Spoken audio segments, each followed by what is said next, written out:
Welcome back to the show. Stephen King is the best-selling author of such books as Carrie and The Shining, both of which were made into old-fashioned movie thrillers. His other horror novels include The Stand and Salem's Lot, which became a TV special. He has now ventured into an original screenplay entitled Creepshow, which is vows till. We got a little mix-up here. What does it say there? Which he vows. Okay.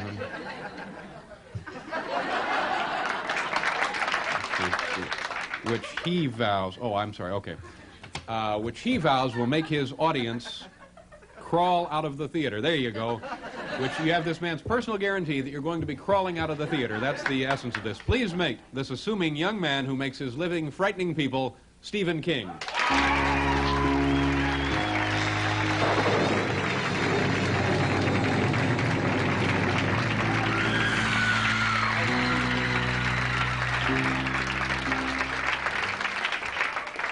Nice to be here, sir. Sorry I botched your introduction. The last time That's all right. We chatted, I guess the fire starter had just been issued, right. and that dealt with people who had telekinesic powers. Pyrokinesis. Pyrokinesics. You get hot, you know. That's basically it. And that means you can start fires just by thinking about them. Well, it really apparently happens. I don't know why we're talking about this, but people do burn up, you know, and I'm asked often where I get my ideas. I got that one from the National Enquirer, which for years it's run stories about people who just burn up, and there's a lot of spot heat, and you don't even get that much heat if you're cremated, where there's a guy that has to break up your bones with a rake after you go through. You know, they turn on the pilot light. This is when you get cremated. We're a lot tougher than we think, but these people just, they go up. But that's not, I mean, they're not having telethons for this. It's not a real, you know, it's... Not yet, I don't think so. But have you ever witnessed this or witnessed any kind Jerry's kids, I just flashed on them. I'm sorry. Go ahead. Have you ever witnessed something like that happen? Somebody move something with their mind or start a fire or anything? I saw a lady bend a key once, in all seriousness. Mm-hmm. This was just after Carrie, which had to do with, you know, objects moving, telekinesis. And there was a lady in my home state who said, you ought to go and check this woman out.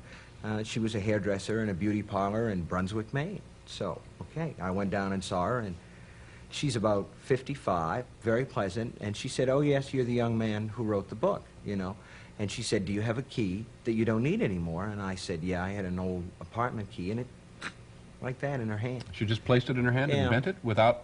Maybe it was a trick, you know. I'm fooled by Doug Henning and all the magicians. Yeah. My son fools me with the old, you know, water in the glass trick.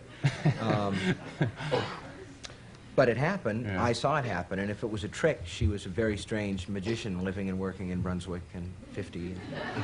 A couple of nights ago, we had Gahan Wilson on the show, the cartoonist who is does wonderful things, but very peculiar. Yeah. And he said that he thinks that he got a very odd start in life. He was actually born dead and had to be brought back to life, and he thought that left him with a peculiar outlook. Do you have anything like that in your background that would... No. Set you on this road? No, I was a live birth. I was pulled out with a forceps, you know, like that. But I know Gahan, and Gahan's warped. But did you have... He's great, but he's really warped. Did you have a normal childhood?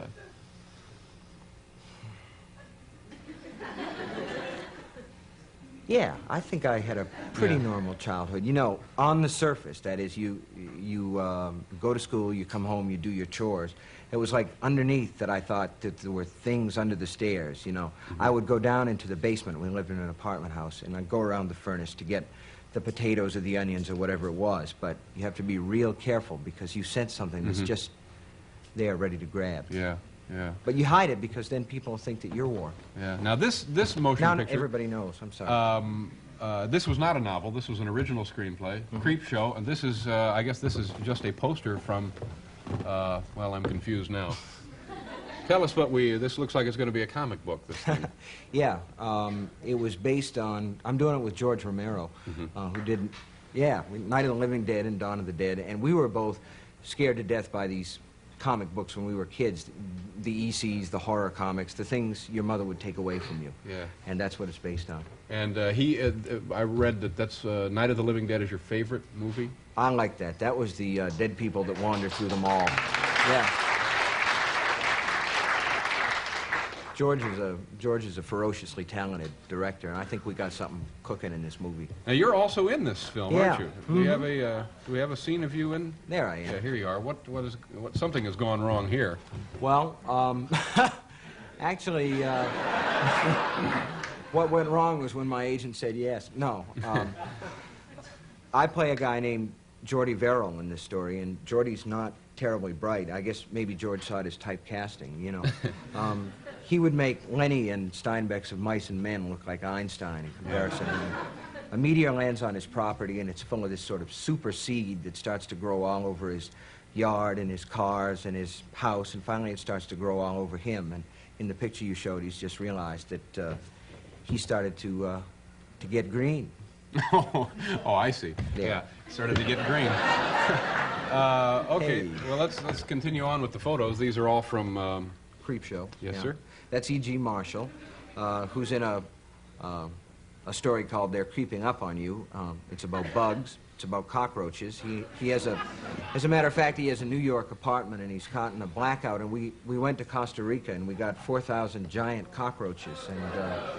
And these guys are big. These guys are like this, you know. They're about a foot long. Now, I don't understand that. You go to Costa Rica, and there are places you can go buy cockroaches? No, you get them out of caves. There are Costa Rican caves where they have these roaches that are called Giganticus. We had a roach wrangler on this picture who went down. Well, you've seen the credits. I mean, you have horse wranglers. We had a roach wrangler. Mm-hmm. And he got them. And in some of these caves, these roaches, millions of them live in bat guano. And some of these guys would go in their scuba suits, you know, their rubber suits, and you would lie face down in the bat guano very quietly, and after a while the roaches, which are timid, would begin to move, and you could motorboat all over these caves and in and out and everything. Boy. And you say they're about a pound and a half? Well, they're about that long. I don't know how much they go by the pound.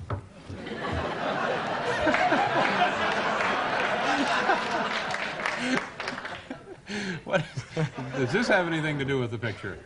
This is Leslie Yes. Nielsen, eh? It's Leslie Nielsen and Ted Danson, who was in Body Heat and the Choir Boys. He's the one that's just sticking up here. Leslie plays a Hollywood producer who catches his wife cheating and takes his wife and the lover and buries them in the sand below the high tide line, and then videotapes the proceedings. It's a fun picture, I tell you. Now, you mentioned that it's actually, how many stories in the film? There are 5 stories. 5 little, okay. This is actually the longest of all the stories. It's called The Crate, and it runs about, I guess, maybe 45 minutes or so. And it's about a janitor and a couple of faculty members who are played by Hal Holbrook and Fritz Weaver, who find a thing under the stairs. When you're writing these things, the screenplay or the novels, is it possible for you to frighten yourself, or are you too much on top of manipulation like that to be frightened by things you write? Well, it's probably an awful thing to say, but most of the time your reaction is kind of, you know, like this is really going to hurt somebody and make them, you know, squirm. And that's why if you have a really good horror movie, you shouldn't let anybody get out. You should lock the doors, make them stay in, make them watch. Make them beg and crawl and wait for it to be over. Now, I've scared myself a couple of times, but mostly what you feel is, you feel good. You feel like when were you you're doing your scared? job. What things did you do that scared you? When I wrote there's a scene in The Shining where the little boy goes into the room, and there's a dead lady in the bathtub, and that scared me a lot. That's strange. I mean, it came out of your head, but yet when you put it on paper, it frightened you. Yeah, I think sometimes your imagination gets a little bit out of control, and that doesn't happen a lot, even when you're writing. A lot of times there's a feeling that you're doing what you're supposed to be doing, but that time, Now, Creepshow, you vowed that people would crawl out of the theater. Is that an accurate assessment of what you anticipate? Boy, that'd be great. You know, jujubes in their hair from trying to hide under the seats and all that. I don't know if it'll happen, because you never know. Even worse than bat guano somehow. It's called Creepshow. When will it be out, sir? July. July. Good luck to you. Thank you very much for being here. Thank Stephen King. We'll be right back, folks. Carol Leifer will be here.